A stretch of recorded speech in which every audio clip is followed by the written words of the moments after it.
The Lane Hudson to the Olympic saga continues. It seems that now that the orientation camp list has come out, everybody's all pissed off that he got snubbed. But he got snubbed 2 weeks ago. So what's the big deal? There's some news coming out of here that may be very interesting. Let's talk some puck.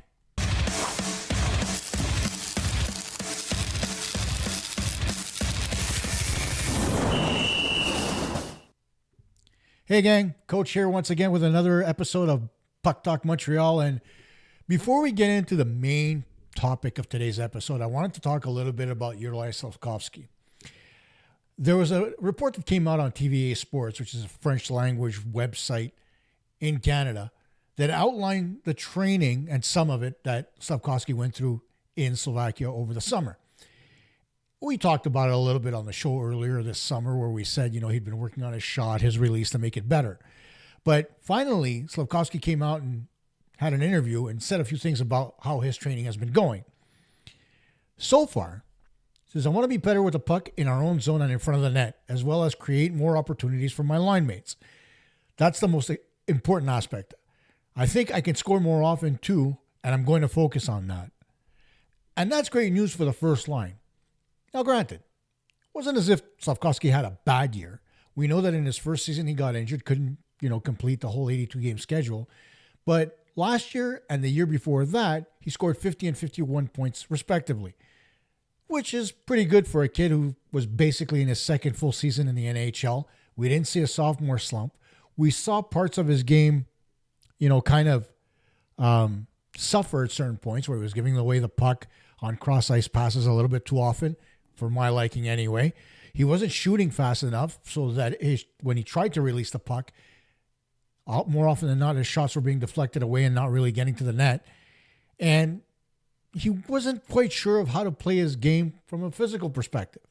Now, my understanding is that he's gotten a little bit bigger, a little bit stronger.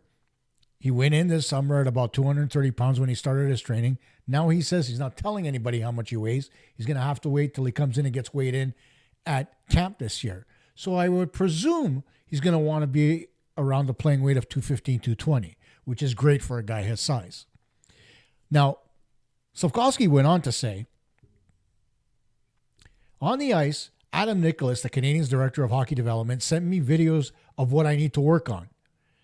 There are specific aspects of my game that I need to refine, and that's what I'm doing. It's going well, and I like it. And that's kind of what you want to see. He understands that Adam Nicholas has sent him these videos. He's understanding what the shortcomings are in his game, and he's working on them. How he's working on them, he didn't really go into detail. But at the end of the day, whether it's skating drills, shooting drills, one-on-one, two-on-one, some three-on-three small area games, whatever the case is, a lot of the stuff that we've seen with guys in Montreal working together with Adam Nicholas on the ice as well, it remains to be seen how good Juraj Slafkovsky is this upcoming season. It's going to be a big one. With the addition of Zach Baldzirk, there may be a little bit of apprehension as far as his place on the first power play unit. Now, granted, he did play very well on the power play last year, but with Baldzirk and what he brings to the table, he's going to push Slafkovsky a little bit. So there's going to be a little bit of that internal competition, which is always good. But you want to see Slafkovsky come out on the higher end of that, given that he was the Canadiens' first overall pick just 3 years ago. Now, the big subject we want to talk about in this episode is once again, Juraj Slafkovsky, Lane Hudson, and the fact that he wasn't invited to the U.S.'s orientation camp. If you take a look at the list, never mind the forwards. Of course, Cole Caulfield getting invited to the orientation camp, which is another thing we can talk about altogether. But if you take a look at the list of defensemen, a lot of the guys that have very similar qualities to Lane Hudson are Luke and Quinn Hughes, Charlie McAvoy, Zach Werenski, Jake Sanderson, and Brady Shea. So overall, as you take a look at this list, you got to admit, there's not much to say about, how many guys are being invited to the U.S. camp.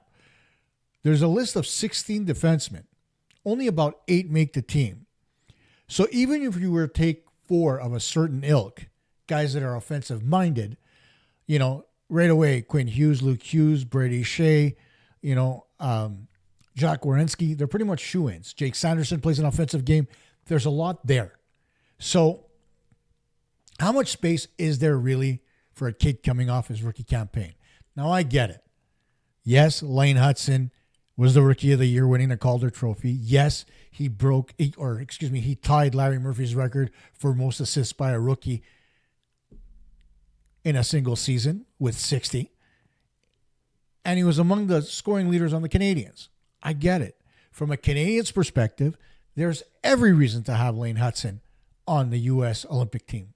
But from a U.S. perspective, there are a lot of things politically that did not sit well with the U.S. team. One of them being that when asked to go to the Worlds, Hudson said no. Now, of course, Cole Caulfield said no as well, and he's being named to the team. It's a little different in his case because, you know, he did have 37 goals last year, and you can't really scoff at a guy that does that. But for a rookie to say no to the Worlds, it doesn't really reflect well. But here's the thing. When you look at the grand scheme of things, how many games did Lane Hudson play last year? If you factor in preseason games, playoffs, and regular season, he played upwards of 90 games. That's a lot for a kid coming out of the NCAA where they played about 45 games a season. It's a lot of hockey, almost double. So where's that line stop? Does anybody think maybe Hudson had enough hockey for one season and just wanted to take it easy after the playoffs were done? Maybe he didn't want to travel. You know, maybe there's certain things that we don't know about him, you know, like he never traveled to Europe, whatever the case is.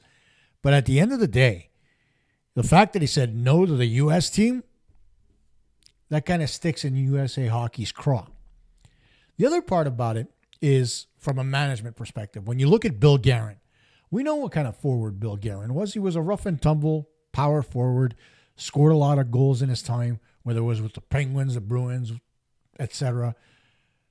And he likes hockey to be played a certain way. Now, granted, he's trying to adapt, but as the general manager of the Minnesota Wild, you see that his team's a little bit of a hybrid where they've got guys like Kirill Kaprizov, who are overly skilled, and then there's other guys on the team that aren't as skilled as Kaprizov. So you wonder, and you say to yourself, what kind of a team does Bill Guerin want? Guerin's not an idiot. He's a very smart guy. So when you take a look at it, and, you know, the original episode that I aired about this is going to be up here in the corner on one of my cards, but when you think about it from a Bill Guerin perspective, let's take a look at what Canada did as far as everybody that they invited. Most of their defensemen are over 6 feet. Guys that can move the puck, guys that can be physical, etc.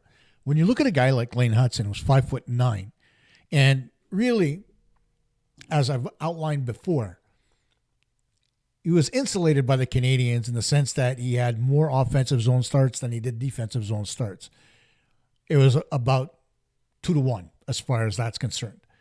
So when you look at that insulation as far as the advanced stats are concerned, it doesn't really reflect how well he plays in the defensive zone. That's not to say that I think Lane Hudson's a bad defensive player by any stretch. But when the numbers are skewed like that and you could see a team protecting a player that way, it kind of, you know, puts that little question in your head like whether or not he's going to be a detriment defensively. Again, not that I believe that. But the other part of it is that Lane Hudson wasn't given any type of leash. He was told to play an offensive game, not modify his game at all, to kind of give the Canadiens an idea of what he can bring to the table. Offensively, there's no question he brings a lot to the table. But defensively, there were always question marks because of his propensity to give away the puck.